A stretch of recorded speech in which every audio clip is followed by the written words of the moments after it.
Okay. Okay, naku, ito na naman. Pagkakalimas naman ng kanyang savings account. Yan naman ang naisilapit ni Miss Lady Lee Imasa ng Parang Marikina City na makausap natin po sa kabilang linya. So, magandang hapon po, Ma'am Lady Lee Imasa. Hello po, good afternoon po, sir. Yun, sige ma'am. Naku, puro scam tayo talaga ngayon, almost every day. Pero ito, paano nalimas yung savings po ninyo? Bali, sir, ang nangyari po kasi sa akin, may nag-text po na unregistered number. So, ito pong number na to, parang ang sinasabi po, ibasahin ko po. Parang ang nangyari po is that yung national ID ko raw po is undelivered due to the need to verify the addressee identity. Ngayon po, may link na pre-provide po yung text. Then once na pinasok niyo po yung link, parang ang lalabas po is talagang mukhang legit siya, sir, na itsura ng field post po natin. Opo. Tapos po, once you click yung continue, may mga, yung address po nilagay po doon, tapos yung call number. Then parang once na i-update po, may lumabas po na 3 modes of payment. Parang may redelivery charge daw po na 17 pesos. So ngayon, nung po siya, BDO, RCBC, and Maya po. So since wala po akong BDO or RCBC account, clinic ko po yung Maya. And ko po na, kasi sabi ko, hindi naman siguro masyadong, kasi ang pera ko lang po sa wallet po sa Maya is 1,000. So, nung clinic ko na po yun, parang may po ng OTP, then po, tas parang pinalogin po yung Maya account ko po doon. Since, ko kasi, hindi pa rin po na-deliver kasi yung national ID ko po eh. So, parang yun yung naging prompt ko. And second time na po siya nag-text, magkaibang number po. So, I thought na parang urgent po siya on my end. And doon ko po, nung na-login po, maya-maya, nung nag-hang siya, so binaback ko na po yung phone ko. Nung binak ko na, maya-maya may nag-prompt po ulit na sinasabi na nag-apply daw po ako for a personal loan sa Maya since hindi po ako naglo-loan. So doon na po ako nagkaroon ng trigger na i-check ko po yung Maya ko. Mga lang to, less than 5 minutes lang po eh. Pagkakita ko na wala po yung 1K na nasa wallet, so mga nasa 1,000 plus po yun. And doon pa po, kasi magkatabi lang yung wallet and savings po doon sa Maya account, wala na yung savings ko amounting 250,000. So, ayun po sir, ang nangyari po is parang pagka-access po nila, nung na-take over po nila yung account ko po, binili po nila ng Maya Crypto. Ayan po, kita po dyan sa screen, na parang ibinili po daw nila ng Maya Crypto. Tapos once na nung nabili na po siya, transfer na po agad sa ibang crypto wallet. Parang ganun po, according dun sa Maya po na Maya support po na nakausap po. Ayun po yung nangyari po, sir. Kakalungkot. Wala lahat. Ulitin ko lang, siguro. Gusto ko marinig. Ma'am, pakiulit lang. Magkano lahat yung nalimas sa inyong savings account? At 250.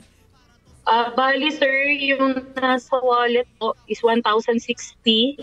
Tapos yung nasa savings account ko po is 120,000 po. Paano nakuha ma'am yung savings? Yun ang medyo nalilito ko. Hindi, kinonek. 150. Nakalink ba? Nakalink yun. Po kasi sir, sa Maya po, magka-connect po siya doon. Bali sa Maya, may savings, din po siya. Parang feature, parang sa bangko po. Nakalink po siya. So, paano niya nakuha yung hindi sa lang po Maya? siya parang... May OTP yan eh. Naibigay niyo yung OTP sa kanya? Opo, nag-send. Yes po. May mga, kasi po di ba pag mag-pay po tayo ng mga payment, di ba po, usually may GCash. Kaya GCash po, mag-aano siya na OTP. So, kala ko po yung usual lang na transaction. Yun pala po, kaya po nung nagpapasend ng OTP, yung pala, tinipper na po nila yung account. Tinikover. Nung nag-hang po, akala ko na yung sir, ang mahirap dito, ang mahirap kasi dito, ang akala kasi ni ma'am nga, na legit yung katransaksyon niya. Kaya lahat ng instruction na binibigay sa kanya, Sinusunod niya lang. Oh. Kuya Edwin, siguro pakita nga natin ulit Action Center yung fake na Fake ano, na... yung pinadala. link. I'm sure maraming Link. pinadala niyan. Yung, Na national ID po. Pati yung link. Pakita natin Yung yung link, link. na Oo, ayan. lumalabas yung mga ganyan. Ayun, No? Yung nakasulat. Yan, sinasabi niya na from Philippine PLTW. from Philippine Postal, sabi niya, no? Tapos sinasabihan na kayo na yung domestic mail nyo has arrived at your local post office Undeliverable. and Ayan, ang is clear. Due to the undeliverable need. due to the need to verify. verify the addressee. And then sasabihin na i-click mo ito, no? I-click mo ito. Kaya nga, Phishing talaga to. oo, Phishing yan. kaya nga Pag paulit-ulit kinlik namin yan, na paalala sa mga kasambahay, wag na wag po kayong magkiklik ng kung ano mga link. No? Kasi yun ang simula. Oo. Once na pasok natin yung link na yan, papasukan na ng mga scammer yung ating legitimate na mga Correct. account. Particularly sa case na to, so kung mababasa natin kanina, nagsimula lang to sa Paymaya. Pero yung Paymaya niya kasi, Yung Maya. nakalink doon sa kanyang Bangko. bank account. So nung napasok yung Maya, then pinasok na rin yung Nung nakontrol sa main yung Maya, account niya, na-control na. Na-take niya So over doon na si Maya. nagka-control at nagkaroon ng transaction, kaya nakuha yung 120K niya sa savings account. At dahil dyan, Ayan, mas magandang madinig natin ito mismo sa resource person natin, si Patrolman Raymark Colongon, ng ang cyber investigator ng Eastern District Anti-Cybercrime Team. Magandang tanghali sa iyo, Patrolman Colongon. Sir, good afternoon po sa lahat, sir. Ayun. Based po dun sa complaint ng ating complainant, sir, is nabiktima po siya ng phishing link po. Phishing link. Phishing link yan. Phishing. Kung saan po, sinesend po ito sa Maracao, sir. Then, kung sino po yung mag-click po doon, maaaring magbiktima po ng, yun po yung modus po, pangkaraniwang modus po, sir, ng mga scammer. Pagka kinlik yung link, hindi naman automatic na take over, Dinadala sila sa iba pang site. Tama ba? Website, another website lang. Yes, sir. Na kunwari, yun yung legit. Nung pala, fake talaga Yes yun. po. Opo. Okay. Teko, may tanong ako po. Paano ba ang proseso ng phishing scam at paano makakaiwas doon at paano malaman kung legit yung link? Walang legit na link. Walang Hirap. Oh. Always press yun. Para po malaman po, meron po tayong URL checker po sa online. Pwede po natin i-check doon kung URL legit po, checker. po ba yung link na yon. Kung galing naman po sa unknown number, maaaring wag na lang po natin i-click para po Oo, yun ang the best. hindi po tayo Yun yung mabiktima ng Never link. Never. Yung unknown number. Unknown Kasi number, parang lang nag-text siya sa iyo, pero may pinapa-click siya sa iyo. Yun, yung mga numbers lang talaga Number, nag-a-appear. click, Wag na click wag the yung link. Tama. i-click. Delete agad. Ako, Yun ang ganun. nangyari. Meron nga ako na-receive na gano'n, dinidelete ko. Correct. Delete nyo agad. Oh, Unang-una, wala spam. rin akong pera sa bangko. Masasayang lang oras Ang minsan niya. kasi sir, ang nangyayari dito sa mga kasambahay natin, lalo na yung may ini-expect sila na, yung nabanggit nga niya, na hindi pa niya nare-receive yung kanyang national ID. Kaya ini-expect nga niya na merong tatawag sa kanya. Pero yun nga po ang mahirap kapag kagaling sa isang private number, lalo na yung mga nag-text sa inyo. Unknown number. Our known number, yan. Medyo Question is, mag-isip-isip na tayo. Patrolman Raymark Colongon, may mga nahawakan na ba kayong kaso na tulad nito? Yung same case na hawak natin sa ngayon?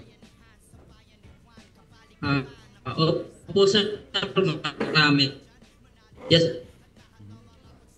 Medyo napuputol Medyo siya. Pero napuputol, pagkakatinig ko, oo. marami daw, Marami. Sir, ang iba talaga, sir, po nila yung Back po sir, bali, na-take over po yung account nila nung sinis-TP nila. Once na sinare po kasi nila yung OTP nila, doon na po nagkakaroon ng access po yung mga scammer. So ang key talaga rito, never click the link and if possible na pasok mo yun unknowingly, then never give the code number para totally di ka mapapasok. Tama. Correct. Yung para ano naman ang magagawa natin kan Ma'am Lady Lee ngayon na nagrereklamo about dito? Ano bang pwede nating maitulong, Patrolman Colongon? So nawawala.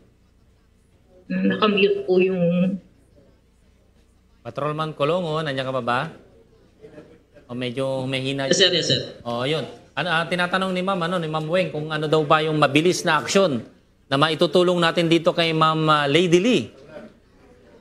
Bali, ma'am, dalhin nyo na lang po yung mga print out po ng mga Transaction. text sa inyo, and then yung sa transaction din po ninyo sa Maya account ninyo, and then pumunta na lang po kayo sa aming tanggapan po. Bukas naman po kami 24/7. Iyon. So, nadinig nyo Ma'am Lady Lee, pumunta lang daw po kayo at Opo. pakidala yung mga necessary documents na Busy. pwede nating dalhin. May ano ko sa... Opo, sir, saan po yung pinaka, po natin? Ayun. Station? Kay Patrolman Raymar Colongon, mukhang nasa malapit lang sa area nyo itong si Ma'am Lady Lee. Diyan lang naman sa may parang yan, Marikina City. So, maaari naman siguro nating sunduin o bigyan ng instruction kung paano makakapunta dyan sa inyo. Biktima. Ang office po namin, ma'am, matatagpuan po sa Pasig City, sa likod lang po ng City Hall ng Pasig. Pasig. Okay. So, anyway, bibigyan ka pa namin, Ma'am, ng additional instruction of air, At para makapunta ka ron sa opisina ni Captain ni Patrolman Raymar Colongon. Okay po. Sige po, maraming salamat Ma'am Lady Lee sa pagtitiwala sa programa. At wag ho kayong mag-alala, tututukan namin inyong itong inilapit ninyong problema. Okay po, sir. Maraming salamat po. Ayun naman. Sige, bigyan pa natin ng time si Patrolman Colongon na makapagbigay ng tip dito sa mga kasangbahay natin para maiwasan itong mga ganitong klaseng panluloko. Captain Patrolman Colongon. Una po, para po sa ating manonood, wag po mag-click ng link na kung lalong-lalo na po kung hindi natin kilala yung number na nag-text sa atin, and then wag po tayo mag-share ng OTP, dahil po nag-share po tayo ng OTP is magkakaroon po ng access sa ating account yung mga suspect. Lagin. Tama yun. Basta nang hingi ng OTP, red flag agad yun. Wag nyo ibibigay kahit sa misis nyo, kahit kanino Never ibibigay. share, yung Oo, OTP never talaga. share. Yung OTP, ibang usapan yan. Tama po yun. Okay. Alright.